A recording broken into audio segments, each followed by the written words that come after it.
Hneď ako uvidíš toto reelsko, práve teraz ťa napadlo, že wow, aké vlasy, chcem tutoriál. Dobre, ale najprv poďakujeme značke Hairburst a DMK za tento extrémne naložený event, lebo tento tutoriál by nebol na svete. Takže krok číslo 1 je zbaviť sa tej masnoty na hlave. Nanášame vlasový peeling ako mama kedysi Peroxid C10 v 97. Vyškriabeme ten skalp, ako by to bolo posledné, čo dnes urobíš, a vlasy umieme. Raz za čas ma napadne takáto šialenosť, že umiem si vlasy v predklone.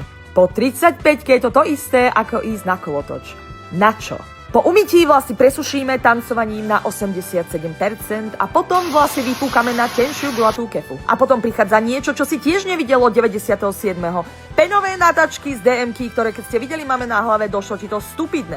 Ale teraz máš 35 a ty si uvedomíš, že si sa mýlila. Je to ten najlepší hack na svete a potrebuješ ešte natáčky. Choď pre tie natáčky. Necháš minimálne 4 hodiny na hlave a potom budeš chvíľu vyzerať jak pes Barbary Streisand. Je to v pohode, ver mi, nepanikár, je to v pohode, bol to v pohode pes. Daj tomu 10 minút a už vyzeráš jak Barbara Streisand. Daj ešte 10 minút, zalakuj a si na evente, kde ti fakt každý chváli vlasy a ty si ideš zatočiť kolesom a vyhráš ešte aj sérum a život je super. 4 natáčky, to je celé. Tvoj život potrebuje 4 natáčky. Bež do DMky a čeknite natáčky a produkty od Hairburst. A tu ma už vietor volá domov. Majte sa.